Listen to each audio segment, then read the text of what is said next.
Today I wanted to dive into some exciting feedback on an upcoming game that I've been fortunate enough to test during its second beta phase. That's right, we're talking about the finals. After spending several hours in the game, I wanted to share my thoughts on what I believe could be improved or tweaked as the game moves forward. So let's jump right in. Of course, you can find me playing the game live on Twitch, so make sure you drop a follow if you want to see more of the finals. Now let's address the elephant in the room: performance. The Finals is undoubtedly an ambitious game that pushes the boundaries of modern technology. However, as a fast-paced multiplayer FPS game, smooth gameplay is crucial for both tracking enemies and attracting a larger player base. Personally, I've been playing on my RTX 3070 Ti and Ryzen 5600X, and while streaming to Twitch, I was only able to achieve around 60 to 70 FPS on minimum settings in 1440p. Although there was a small performance improvement update during the beta, I still believe there is a lot of room for further optimization.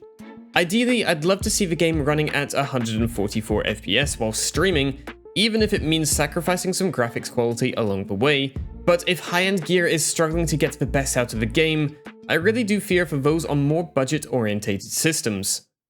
Moving on to the gameplay aspects, there are a few areas that I think deserve some attention. One issue I encountered was with enemy footstep sounds. While traversing the map, I often mistook my teammates' footsteps for enemy footsteps due to their high volume. On the other hand, enemy footsteps seemed nearly non-existent, leading to surprise encounters with opponents who had managed to sprint up to me silently. Striking the right balance here is important to avoid promoting camping while still providing players with audio cues to react to potential threats. Additionally, I noticed some important actions like revives could easily get lost in the chaotic moments of fights and explosions.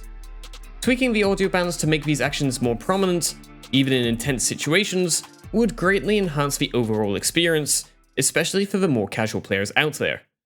In terms of visibility, I occasionally struggle to spot enemies in the chaotic action, especially in dark areas and in poor weather conditions. While I understand the charm of these elements, I believe some improvements can be made to ensure players can better spot and track opponents in darker environments. The red outline that currently appears around enemies seems inconsistent, and combined with objects slightly breaking lines of sight, like bushes or trees, tracking opponents can be challenging even at closer ranges. Another visibility concern I encountered was with the on-screen overlays getting in the way of my view of enemies. Icons such as vaults, cash drops, and pings could benefit from having adjustable opacity or becoming more transparent while aiming down sights. Additionally, the darken effect applied while aiming down sights on certain weapons, while aesthetically pleasing, can hinder visibility in darker environments. It would be great to have the option to toggle this effect on or off. Similarly, sniper scopes could use more contrast in dark areas to ensure the crosshair stands out, preventing you from missing easy shots. Speaking of aiming, I found the hipfire crosshairs to be quite thick, even at the minimum setting. This thickness can feel clunky and prevent precise aiming, especially when combined with a significant sway on weapons when aiming down sights. It often left me torn between using the built-in crosshair on my monitor that doesn't sway, or relying on the in-game crosshair. This issue is particularly noticeable when using sniper rifles, where the two crosshairs overlap and make accurate shots more challenging to hit consistently. On the topic of movement, I encountered a few issues related to sprinting and interactions with objects. There were instances where sprinting after performing a slide and jump failed to register properly. It felt clunky and unreliable, as if I needed to toggle sprint off and on again to make it work, although my hope is that this is a minor bug and will be quickly patched out. Additionally, when being shot at while sprinting, it felt like my movement was slowed and I was unable to sprint.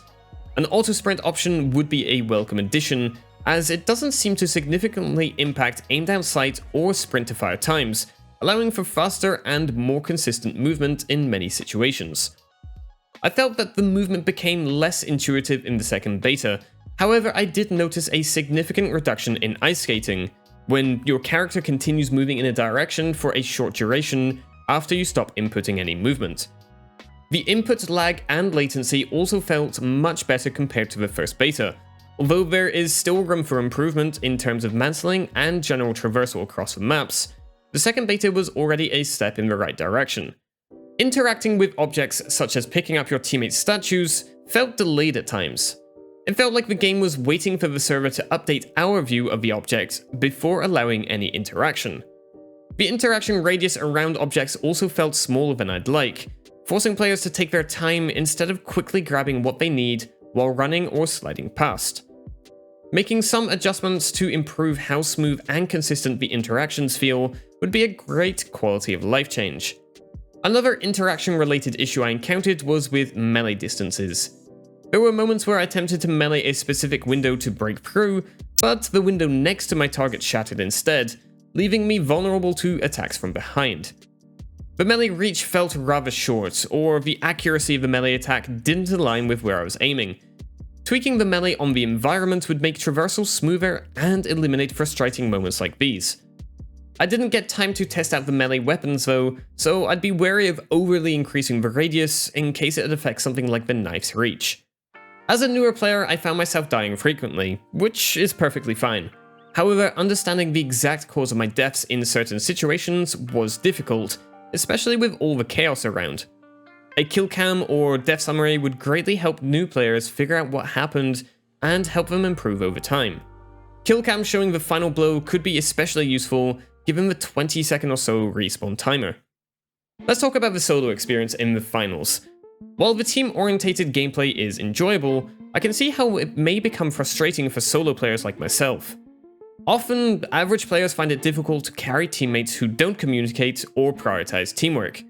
To address this, I'd love to see adjustments made to the current modes to enhance the solo experience, or the introduction of a dedicated solo mode. Perhaps a free-for-all cash rush mode could be an exciting alternative for solo players. Now, let's touch on options and customization. I encountered some issues with the keybinds where if I made a mistake or wanted to change a keybind, it would sometimes default to previous versions, resulting in conflicting actions assigned to the same button. Although I believe this bug will be resolved pretty quickly, the current workaround is to use the reset option button. However, this reset button clears not only the keybinds, but also all the other settings like sound, graphics, and gameplay preferences. Implementing a reset tab specifically for keybinds and other tabs would be great to avoid redoing all the configurations each time. As for player customization, there were a bunch of skins to choose from in the store. But one aspect I wasn't a fan of was that you had to manually purchase items from the Battle Pass after unlocking diamonds for them. Although I can see the appeal for more casual players who don't play for as long as others. Now I'd like to touch on the Midmatch Events. While these events added excitement to the gameplay, I found myself confused at times about their specific mechanics.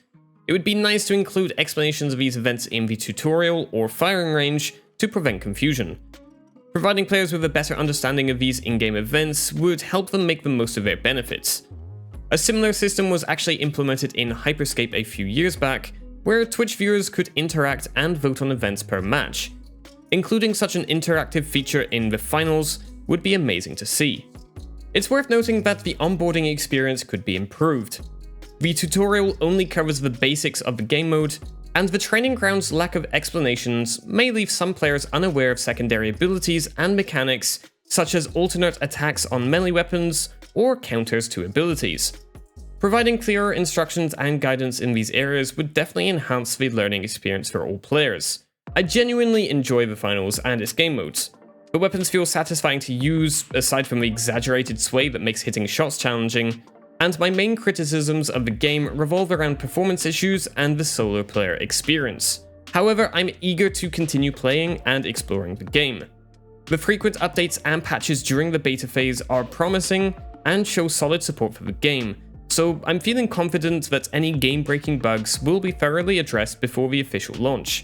And that wraps up what I think the finals needs to work on before launch. Make sure you join the community Discord to get updates about the game and chat with other finalists.